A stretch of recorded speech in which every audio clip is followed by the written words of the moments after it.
বিসমিল্লাহির রহমানির রহিম। আসসালামু আলাইকুম। আরসি ট্যুরস অ্যান্ড ট্রাভেলসের আরও একটি নতুন ভিডিওতে আপনাদের স্বাগত জানাচ্ছি। আশা করছি আপনারা ভালো আছেন। আপনারা অনেকেই জানেন যে বাংলাদেশে থাকা ইউরোপের যে কয়েকটি এম্বাসি আছে তার মধ্যে সবচেয়ে জনপ্রিয় এম্বাসিগুলোর একটি হচ্ছে সুইডেন এম্বাসি, যেখানে সুইডেন ছাড়াও ইউরোপের আরও অনেক দেশে ট্যুরিস্ট ভিসার জন্য আবেদন করা যায়। তবে লাস্ট কিছুদিন ধরে সুইডেনের ভিসার রেশিও খুবই খারাপ যাচ্ছিল, এমনকি ভালো প্রোফাইলও রিজেক্ট করতে দেখা গেছে বিগত কিছুদিন।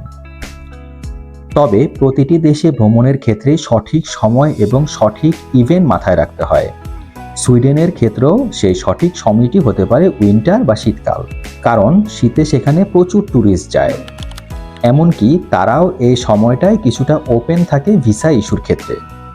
তাই আপনারা যারা সুইডেন যাওয়ার প্ল্যান করছিলেন তাদের জন্য উইন্টারের এই সময়টা হতে পারে পারফেক্ট টাইম।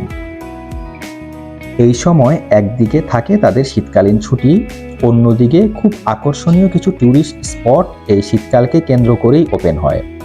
তাই আপনার ভ্রমণ পরিকল্পনায় সঠিক সময় এবং সঠিক লোকেশনগুলো যুক্ত করা গেলে ভিসা পাওয়ার সম্ভাবনা অবশ্যই অনেক বেড়ে যাবে, কারণ এই সময়টাতে তারা মূলত ট্যুরিস্টদের ওয়েলকাম করে। তাই আজ আপনাদের সুইডেন ভ্রমণের সঠিক সময় এবং পরিকল্পনা সম্পর্কে কিছু আইডিয়া দিব।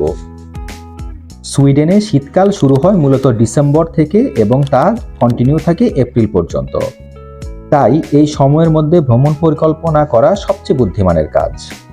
আপনার ভ্রমণ পরিকল্পনায় সঠিক স্পট ও সময়কাল সঠিকভাবে উল্লেখ করলে ভিসা পাওয়ার চান্স বেড়ে যাবে।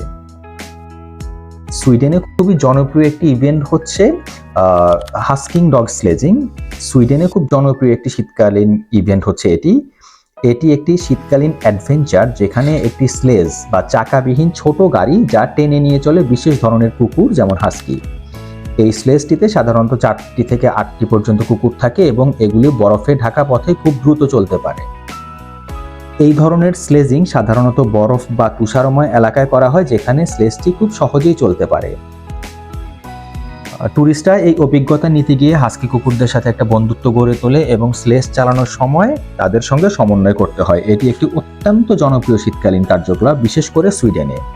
এটি খুবই মজার এবং উত্তেজনাপূর্ণ অভিজ্ঞতা হতে পারে আপনার জন্য, কারণ আপনি স্লেজের উপর বসে খুব দ্রুত তুষার ঢাকা রাস্তায় চলতে পারবেন এবং কুকুরগুলো স্লেজটি টেনে নিয়ে যাবে।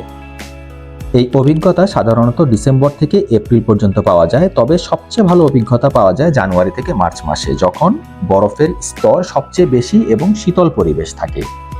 তাই আপনি যদি আপনার ট্যুর প্ল্যানে এই ইভেন্টটি যুক্ত করেন এবং সঠিক পরিকল্পনা করেন, তাহলে তাদের কাছে আপনার পরিকল্পনাটি বিশ্বাসযোগ্য মনে হবে।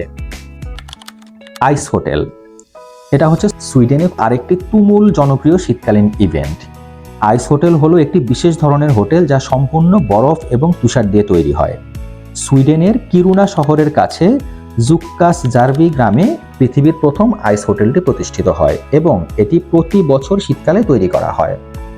আইস হোটেলটি নির্মাণ করা হয় প্রাকৃতিক বরফ এবং তুষারের ব্লক দিয়ে এবং এর প্রতিটি কক্ষ, লবি, বার এমনকি আসবাবপত্রও তৈরি হয় বরফ বা তুষার দিয়ে। শীতকালে বরফের এই হোটেলটি একেবারে নতুন রূপে তৈরি হয় এবং পুরো হোটেলটি একটি প্রাকৃতিক শিল্পকর্মের মতো দেখায়। আইস হোটেলটি ওপেন থাকে মূলত ডিসেম্বর থেকে এপ্রিল পর্যন্ত, তবে নির্মাণ কাজ শুরু হয় অক্টোবর-নভেম্বরের দিকেই, আর সম্পূর্ণরূপে কাজ করা হয় ডিসেম্বরের দিকে। তবে এই হোটেলের সবচেয়ে ভালো অভিজ্ঞতা নেওয়ার জন্য আপনাকে যেতে হবে জানুয়ারি থেকে মার্চ মাসের মধ্যে। সুইডেনের আরেকটি চমৎকার উইন্টার অ্যাট্রাকশন হচ্ছে নর্দার্ন লাইটস।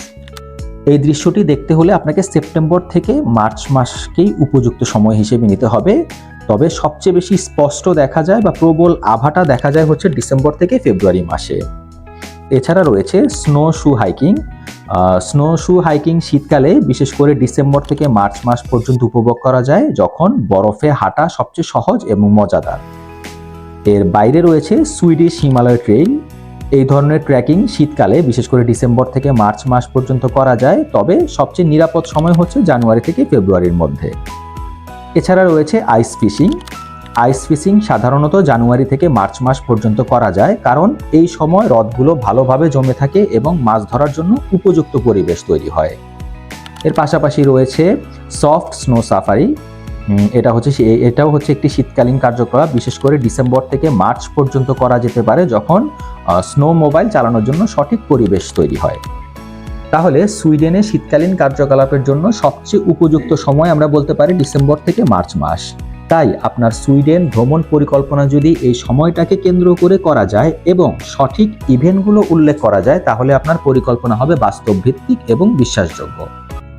আশা করি আমি বুঝাতে পেরেছি সুইডেনে কোন সময় ভ্রমণ পরিকল্পনা করলে এবং আপনার পরিকল্পনায় কি কি ইভেন্ট যুক্ত করলে ভিসা পাওয়ার সম্ভাবনাটা বেড়ে যাবে।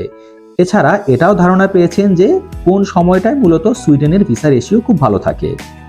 এখন ভ্রমণের জন্য আপনার ব্যক্তিগত প্রোফাইল কেমন হওয়া উচিত এবং আপনার ব্যাংক স্টেটমেন্ট কিভাবে সাজানো উচিত, এই বিষয়গুলো নিয়ে আমাদের কিছু ইনফরমেটিভ ভিডিও রয়েছে।